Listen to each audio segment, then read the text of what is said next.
All right, so we are starting Chapter 1, Lesson 6 for IM 3 called Solving Compound Inequalities. So with this one, we have two types of inequalities to look at. So let's go ahead and read the sentence here. It says, a compound inequality consists of two inequalities joined by the word and or the word or, and I'm even going to put these in capitals because a lot of the time we see these in capitals like this, and or the word or. They're actually using just lowercase and here, but I've also seen quite a few graphics where it's in capital letters because it's kind of that important word that tells us what we're doing. So let's focus on and for a minute, and then we'll come back to or. An and compound inequality is true if and only if both inequalities are true. Its graph is the intersection of solution set of the solution sets of the two inequalities. So let's take a look at what that means. So down here we have x is greater than or equal to -4. Remember, if we have greater than or less than, this is open dots. So I'm just reviewing this really quick. If we have greater than or equal to or less than or equal to, this is closed dots. This is just the difference between these points are not included. They are starting points for a greater than or less than. If we have an equal to under it, it means they're not just a starting point, they can also be included in the solution. All right, so it's just the difference visually of how we notify or note that. So since this has an equal sign, it's a closed dot, and this is variable inequality sign number, so it's in the right order to go arrow, which we can see it's an arrow going to the right. The next one is x is less than 3. Again, it's in the right order there. We can see that it's kind of an arrow pointing, and we have an open dot on 3 with an arrow going to the left. What we want to note is where they're going in different directions, and I kind of like to see these different colors even. So here's red, and I'll do a red dot, and here is green for this guy. So what we want to see is only where the two crisscross. So this line that they haven't dotted, sorry, I'm not drawing those terribly nice and straight. My board got a little crooked here. All right. So this isn't included because it doesn't qualify or doesn't solve the red line. And this red area isn't included because it doesn't solve the green line or the green inequality. So we only include the two that are in between. So when it's an and statement, we connect the two. So it's coming together, or connected. Or you can think of it as a segment if you want to. You know, it's one line that the two arrows that are kind of crisscrossing. They're coming together. All right, let's go ahead and take a look at a few of these over here on this page. So we have two methods. Method number 1, method number 2. You notice it's the exact same equation. So with method number 1, what we want to do is look at it as two separate equations real quick. Because if you notice, this looks a little different than the last one. We have an expression in the middle and then two inequality signs. Well, what it means is we have two equations. So here's my first equation. 8 is less than 3y minus 7. And my second equation is still including that middle expression, but now it's on the right side here, 23, like that. So now I have two inequalities. I've separated them. So let's go ahead and solve. So just like we would solve an equation, I want to get that variable by itself, so I'm going to add 7 to both sides. And I'd have 15 is less than 3y. The 7's cancel out. I'm going to divide by 3. So 15 divided by 3 is 5, and that is less than y. All right, if I look at this one, same thing, I'm going to add 7 to both sides just like I did on this one. And it still cancels. Whoop, I forgot the 7 there. Cancels there. Now I have 23 plus 7, so I have 30, and I'm still going to divide by 3. So y is less than or equal to 10. All right, I have my two pieces. Let's go ahead, before we graph it, we're going to go ahead and look at method number 2. So method number 2, just says that we can do it all kind of in one step. We don't have to separate these two out. Because remember, there's an and statement in between here, and I'll put this in like a bright blue. And. So that means they are going to come together. It's going to be one segment. And when we have that kind of smushed together here in one statement, what we can do is the same thing we did here, just all at once. So I add 7. Well, I added 7 to both of these, right? It's the same step. So I would just do that. I would just do it on both sides. So now we have a middle, and then we're going out to each side. So I still have 15, just like I got here, is less than 3y. And on both of these, I ended up with 3y. It's less than or equal to 30, just like I got on the second one. I'm going to divide by 3, just like I did on both of these. So I need to make sure I divide everything by 3. And I have 5, so 15 divided by 3 is 5, less than, the 3's cancel, y, which is less than 10. So I still end up with my same exact answers. This is just already in a statement that we can put together. So and can be written like this, or we can write them as one statement. You can also separate them out and write them this way. That's perfectly fine. So when we graph this, let's see, we have 0, 1, 2, 3, 4, 5, 6, 7, 8, 9, 10, and 1, 2, 3, 4, 5. There we go. So I've marked my 2 pieces. Now I'm going to use my different colors so you can see where it intersects. So I have y and 5. The only problem with this one is I can't use like that arrow thing that I talked about on the last page because it needs to be variable, then an equality, then number in order to do that little pointy arrow. So this one would work because I have variable, inequality, number, but I can't apply that to the 5. I have to make sure I read it and pay attention to what it's saying. So 5 is less than y, which means y is greater than that. It's got to be bigger if 5 is less than. So that means my arrow is going this direction. So it's kind of going the opposite direction that I see here. And then I have 10 is, so y is less than or equal to 10. Sorry, I was starting to read it backwards, but so y is less than that amount. So we want to make sure we only connect the 2 areas that meet for both of them. So it's in between the 2 dots. This area of the green doesn't count. This area of the red doesn't count. They stop at the other dot. All right, and when you do this on Alex, you'll already have a number line. You won't have to set this up. You will have to place the dots correctly, open or closed. So you have to select that in the toolbox. And then there'll also be a shading tool off to the side that you have to select. And you either say it's on the left side, it's on the right side, it's in the middle, and you just click and it shades for you. So that's how you do that on Alex. So it's quite a bit less drawing than what I'm doing on here because most of it's already set up and you just kind of have to click the correct pieces. All right, let's go ahead and take a look at the bottom one. I prefer this method if it's already in one statement. I don't prefer to separate it out. You may, so it just depends on if you want to. Just keep in mind, this would be your first one, and then your second one would be on that side, okay? So I'm going to go ahead and use the second method here just to solve this. So I have negative 8, or minus 8, because I'm adding 8. I'm going to do that to both pieces here. And I end up with negative 20, because they're both negatives I combine. 4x, the 8's cancel. And 32 minus 8 gives me, let's see, 24.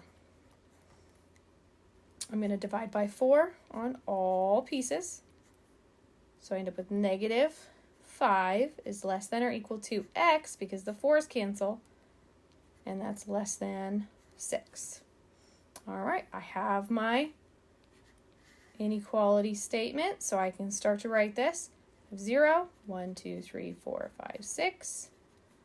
1, 2, 3, 4, 5, 6. And I just did 6 on both sides just to keep it even.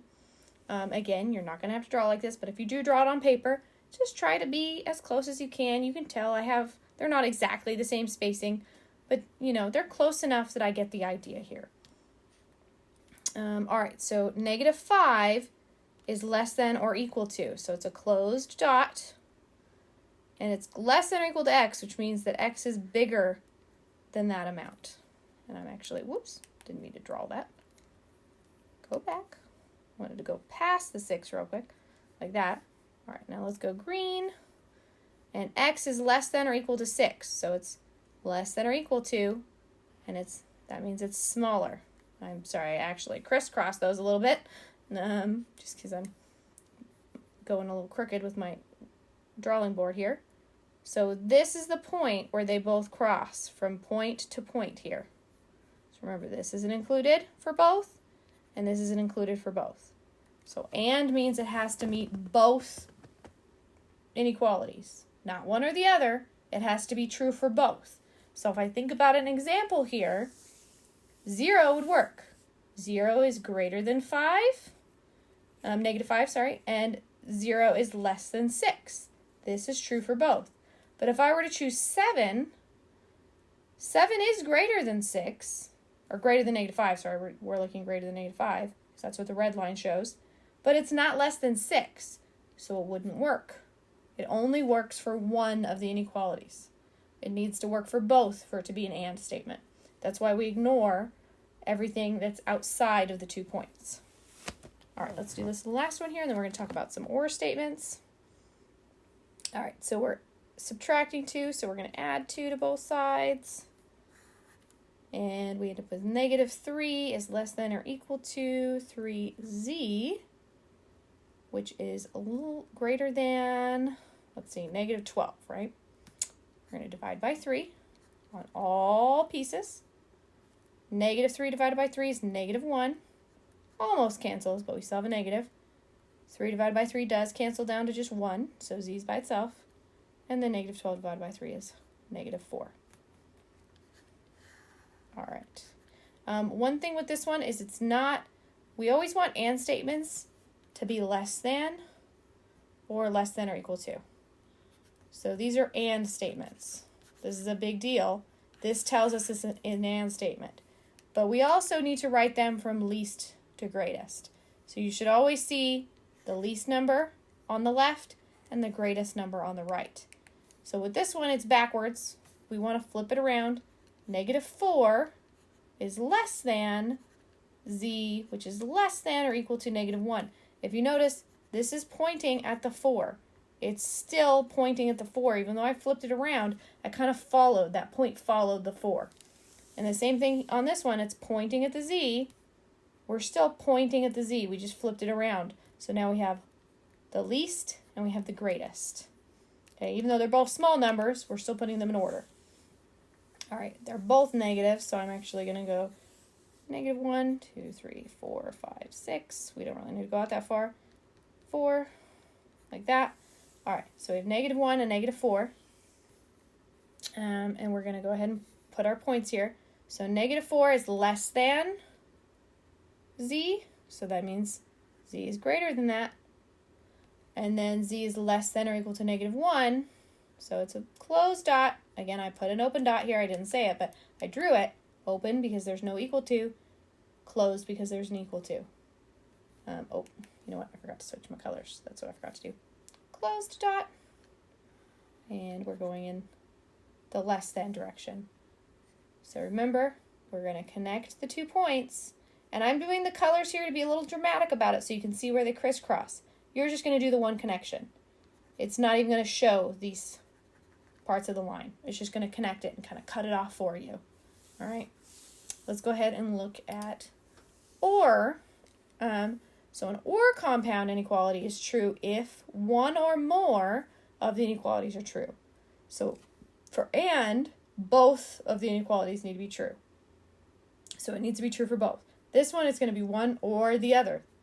So hopefully that makes sense. And includes both. Or is not both, it's one or the other. Its graph is the union of the solution set of the solution sets of the 2 inequalities. All right, so that's another kind of mouthful sentence there. So let's see what this looks like. So down here we have x is greater than or equal to 5. So I'm going to do my colors again. So we have greater than or equal to, it's a closed dot, and we're going to the right because that's greater than 5. And then we have x is less than negative 3. So here's negative 3 and it's less than. Well, they don't cross at all. And that's what happens with these pieces. It means that they're going apart. So with these ones, they were coming together to make one segment. With an or statement, they're going apart. And if we look at them from least to greatest, let's see. This one's a little harder to see right off the bat because they actually kind of look like opposites if I were to write them. Oops. So we have less than negative 3 or x is greater than 5. If you notice, like these kind of look like they're coming together, like they're facing each other open. So that kind of shows me that it's an or statement. It's just kind of a quick way to see that. Once we move to absolute values on the next page here, there is a really quick way to see if it's going to be and or with that statement, because it depends on which inequality sign we start with. All right. Not the next page. Sorry, we're going to practice some of these, and then we're going to go to absolute value. So with this one, we literally just have two graphs. That's the answer down here at the bottom. So we just put them together, and this section just doesn't. It's not part of the solution set. It's a kind of a blank area. You can't choose one of these numbers. I can't choose 3 either because it's open. Remember, that means it's not included. So I can't choose 1 because that's not greater than 5 or less than negative 3. But I can choose 6. 6 is greater than 5. It's not less than negative 3, but it's greater than 5, so it works for one of them. Or I could choose something that's less than negative 3. So I could choose any number out here. I could go negative 10. That's true for the left side. So remember, it doesn't have to be true for both, one or the other. All right, let's go ahead and do a couple of these. So solve the inequality and graph its solution on a number line. Solve each inequality separately. So now we always are going to see this or statement. You're never going to see them written like this. This is only for and statements. So we're always going to see them written as two separate statements with an or in between. And we just start solving each piece or each inequality. So with this one, I'm adding 6. I'm going to subtract 6 from both sides. My 6's cancel, so I have k is less than negative 10. For this one, I'm going to divide by 3 on both sides. And I have k is greater than or equal to. And with this one, we just want to divide it. You can leave it. You can divide it into a fraction. Or not a fraction, sorry, a decimal. I can't talk right now. Or you can leave it as a fraction. So if we divided it, we get 4.7 if you actually did 14 divided by 3. If you leave it as a fraction, you would get 4 2/3. So either one, it just kind of depends on how you would like to place it on the number line. This one is probably a little bit more accurate because you'll be able to do that. A lot of the time, it's not going to divide it up into tenths for you to make this more accurate, because that's what we would do here. We'd have to divide it into 10 pieces. This, we'd have to divide it into 3. So let me show you what that looks like really quick. Ooh, we have this. All right. So we have 0 here. 1, 2, 3, 4, 5, 6, 9, 10. So there's negative 10 there. And 1, 2, 3, 4, 5, 6, 7, 10. And I didn't space those perfect, but we're going to pretend like I did. 2, 3, 4, and 5. So I'm noting both because this is between 4 and 5. So we want to divide this up into 3 pieces. 1, 2. So I have 1 piece, 2 piece, 3 pieces. Okay, so that's the idea. We're dividing it into 3 pieces visually, so I can say, here's 1 piece, here's 2 pieces. That's where it's going to go, 4 2/3. So let's go ahead and graph this. We have k is less than negative 10, and this is in the correct order. I have variable inequality number, so that is an arrow pointing in the right direction. So I have negative 10, it's less than, meaning it's an open dot, and it's going to go in the less than direction. K is greater than or equal to 4 2/3. So this again, correct direction, I can use my little arrow trick. So I'm going to go, it's greater than or equal to, so it's going to be closed dot, It's going to go in that direction. And again, you're going to choose in the tool section, open or close dot, and then you're going to choose your shading tool, and you're just going to click on it twice. So you may have to re-click on the shading tool to do the second one. Once you've clicked, I think it unselects the tool, and you have to go back and reselect it. All right, let's go ahead and look at these last two pieces, and then we'll go to absolute value for this section. All right, so we have 5 times j. One thing I want to note, this says I, but in the book, it's actually j, so I'm going to change it because it should be both the same variable. So we're going to divide by 5, divide by 5. J is greater than or equal to 3. We're going to divide by -3 in this one. So this is the first time we're doing this. If you divide by a negative number, and let's see, where was that? I think that was in the last section, actually. That big, bold piece was about dividing by a negative number. So that was from section 5. If you divide or multiply by a negative number in an inequality sign, that's going to flip your inequality sign. So it went from greater than equal to less than or equal. And we have -7. All right, so let's go ahead and 0, 1, 2, 3, 7, 1, 2, 3, 1, 2, 3, 4, 5, 6, 7, -7. So let's go ahead and put our pieces on here. J is greater than or equal to 3, close dot, greater than, and it's less than or equal to 7, close dot, less than. All right, one more, and then we're going to jump to absolute value here. So to solve these guys, we're subtracting 6. We're going to add 6 to both sides. G is going to come down, 6 cancels, and it's greater than -5.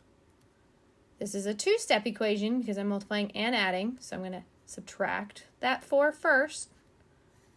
2G, our 4's cancel, we have 19, or -19. Remember, we have to add them together and keep the negative sign. They're both negative.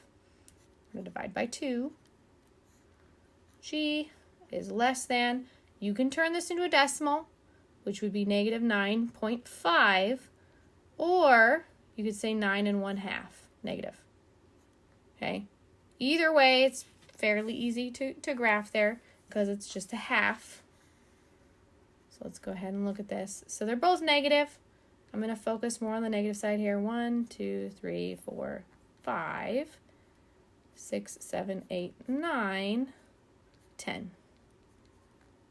And I put 9 and 10 because we want to note it's between 9 and 10. Right, so that makes it a little easier to put our points. So G is greater than -5, open dot, greater than that point. G is less than -9.5.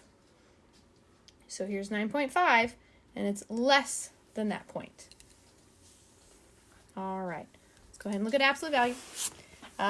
The absolute value of a number is its distance from 0 on a number line. So we're going to take a look at both of these pieces on a number line really quick just to see what less than or greater than looks like when we're talking about absolute value. So if I have a number line here, boop, boop, boop, boop, boop, and I have the absolute value of a number. Remember, that means a variable. A variable. I said that funny. Variable. So that's what X represents, is a number. And it's less than 3. So here's 0. And it means that it's less than 3 units away from here. So I have 1, 2, 3 to the left, 1, 2, 3 to the right. And then I'm going to use a different color here. Blue, why not? So this would be my kind of limit line. So it's got to be less than this, which means that it's got to go in. Okay? It's got to be somewhere in between here. So we would have a line kind of in between here. This would be the graph of this line, showing that it's going to be in between these two. Now, if we look at greater than, we have this line, and I'm going to still have 0, and we're going to go 5 units away. 1, 2, 3, 4, 5. It's -5. 1, 2, 3, 4, 5. And that's +5. And what this is telling us is it's greater than 5 units away.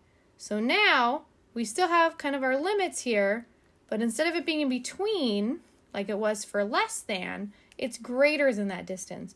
So it's going to go away. And this area basically is kind of a blank. We don't use this. This wouldn't be in our solution, right?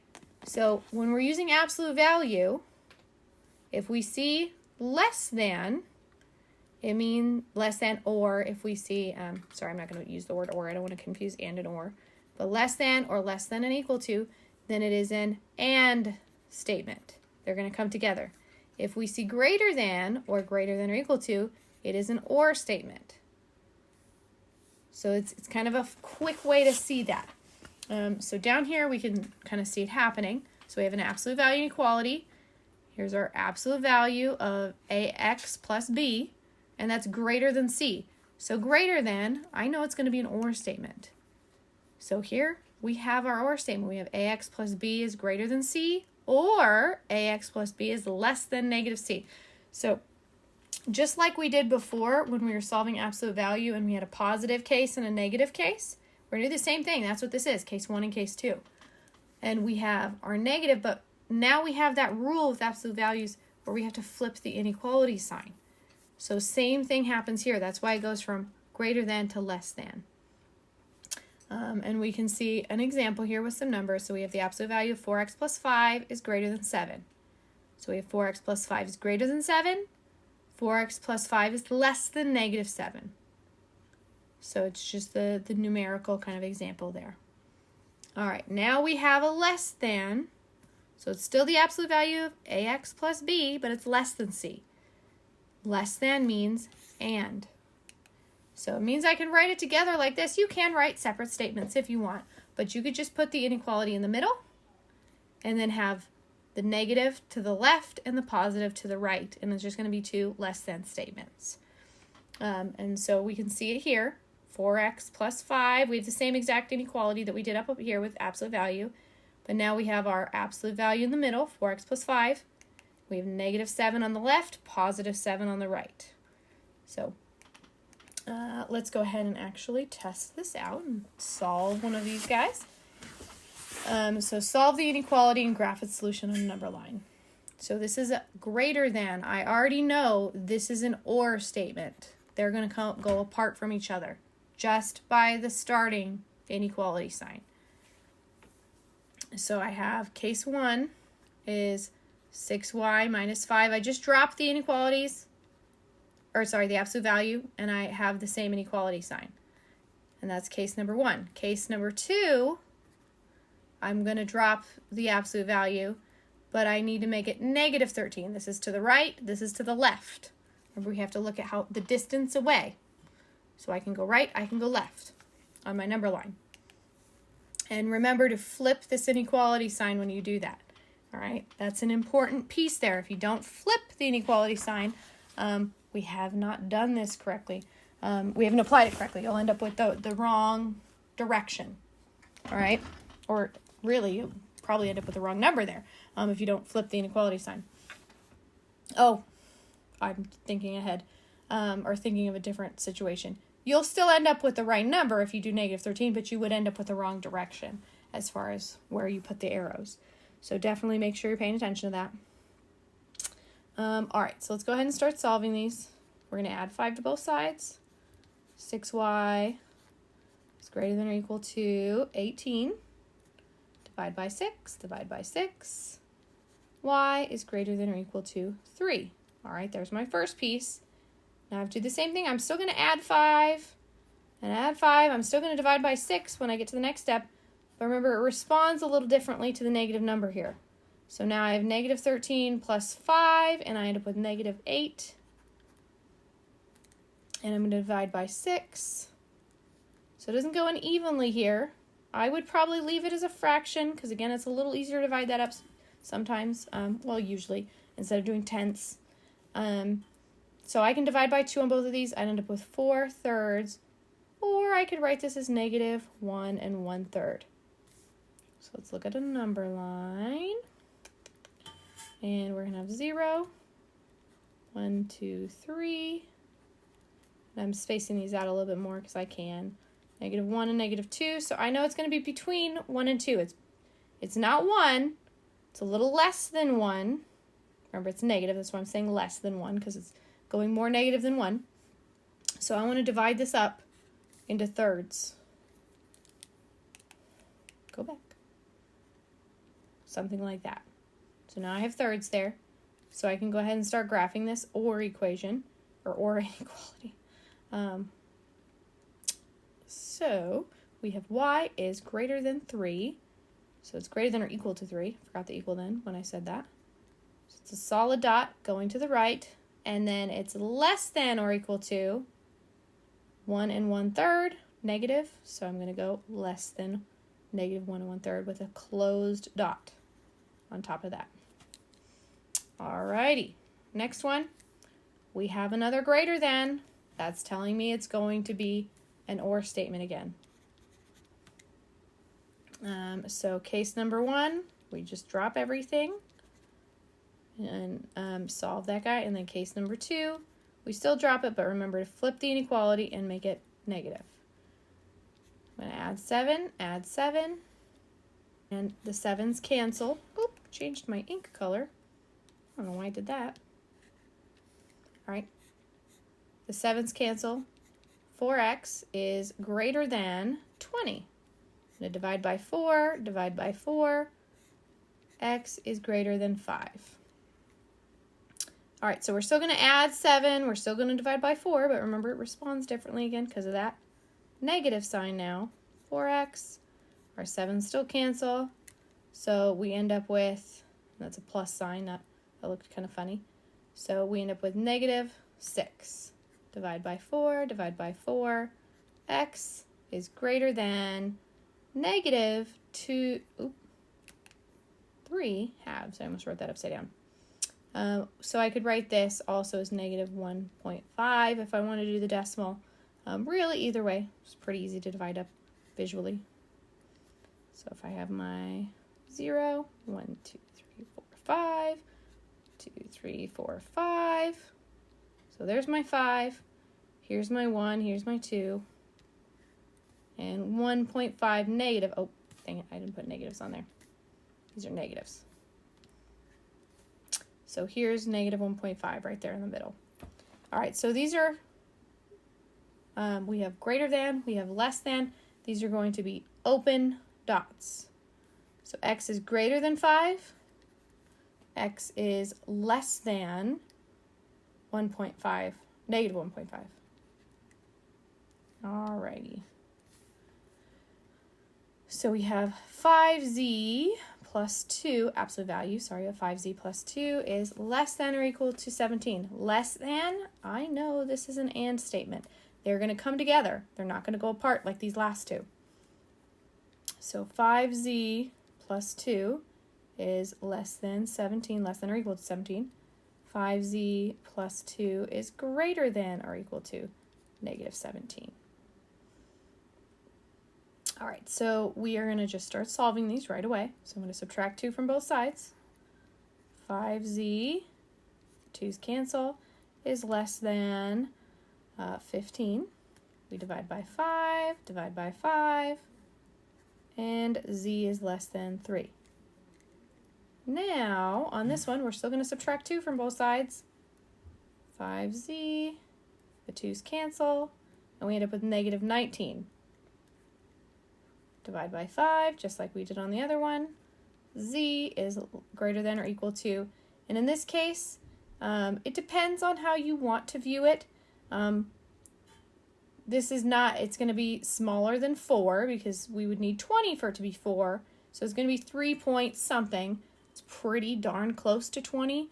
So, you can guess that it's going to be, maybe 3.8, 3.9. In this case, it would be negative 3.8. You could also say it's negative 3, and then for 5, it's got 4 extra pieces. So it's negative 3 and 4/5 if you wanted to leave it as a fraction. All right, let's go ahead and graph these guys. So we have 1, 2, 3, 4, 2, 3, 4. And I'm going to go ahead and mark 3. Here's negative 3. Here's negative 4. If you were going to do this with a fraction, you just have to divide this up into 5 pieces now. 1, 2, 3, 4. So it's definitely getting into smaller pieces. But the main idea is that it should be pretty close to the 4.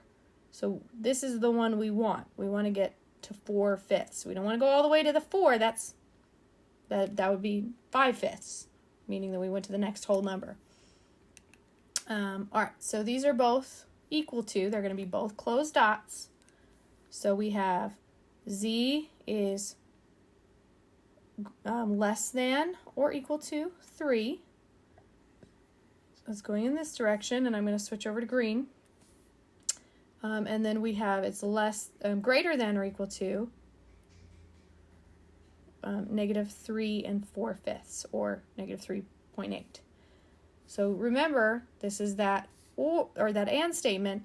We ignore anything once it passed each other. So it's only from dot to dot where the two come together. So we literally kind of cut it off there. This is our solution set. We ignore anything outside. It has to fit into both graphs in this one. So and has to include both, or goes apart. It's one or the other. All right, let's look at the last piece here, which is a word problem. I think what I'm going to do is kind of work it off to the side here so I have enough room to do this.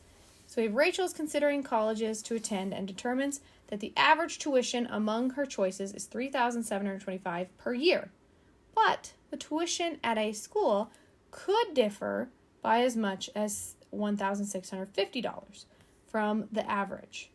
Write and solve an absolute value inequality to find the range of the tuition. So in this case, what we need to do is compare these, or we need to put these 3 pieces together. So the average tuition among her choices is this much, $3,725. But that can differ as much as this much from the average. So we need to let average kind of have, that's going to be our variable. Okay, that's what we don't necessarily know. So we can give it really any variable we want. I'm going to go ahead and do R because that's what they do in the book here.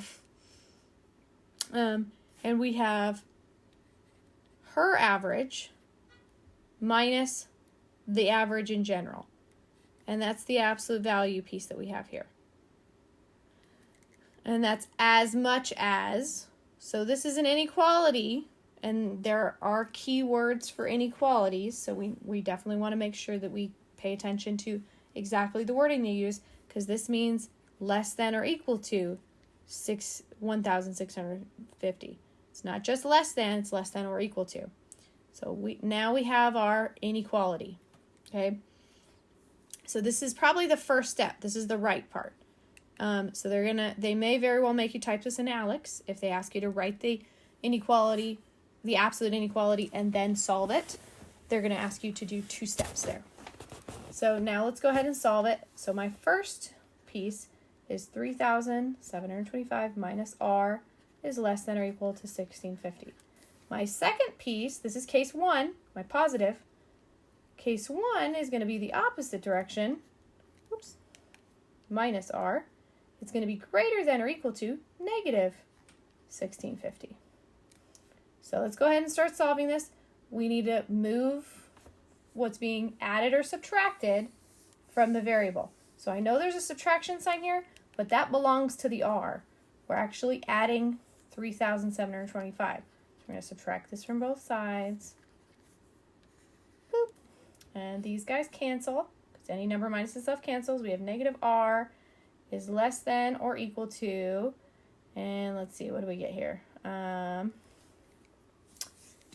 If we borrow, we get, I want to make sure I'm not doing that wrong in my head. Okay, perfect. 2,075, and it's negative. We don't want to know what negative R is. I want to know what positive R is. So we're going to divide that to the other side. Remember, that means that flips the inequality sign whenever we multiply or divide by a negative number, even negative 1. So now we have 2,075. And then the second piece, we're going to do the same thing. We're going to subtract 3,725, just like we did on the first one, because it's still being added, it's still positive. They cancel. Negative r is greater than or equal to, now we have to combine them. So we're just going to add these two together real quick. And we get negative 5,375. Remember, they're both negative, so I combine and keep the negative sign. But again, I don't want that negative r, so I'm going to make it positive, which means I'm dividing by negative 1. I need to flip that inequality sign. 5,375. So now I want to put it into kind of the solution set so that we can actually see together. They're not asking us to graph this one necessarily. They may very well ask you to graph some of the word problems on Alex, but in this case, we're just going to put it in the solution set. So in this case, we'd have the fancy little brackets, and we'd have r, and a kind of a straight line. So this is saying the solution set to r is, and we go from least to greatest. So you have 2,075, r would be in the middle, and then 5,375, you'd end the bracket. So I'm leaving the little blank so you know, because this is an and statement, it actually would come together. Remember, this was less than, so I know this is an and statement. We would have less than or equal, less than or equal. So we would just put them together like this. And this is how it will have you type it into Alex. Again, there will be tools. It may already have the beginning part here, but there should be tools like to click on to select the correct notation there. All right, that was section 6. I will see you in section 7, I believe. Oh, you know what? That might be the end of chapter 1. I will see you in chapter 2.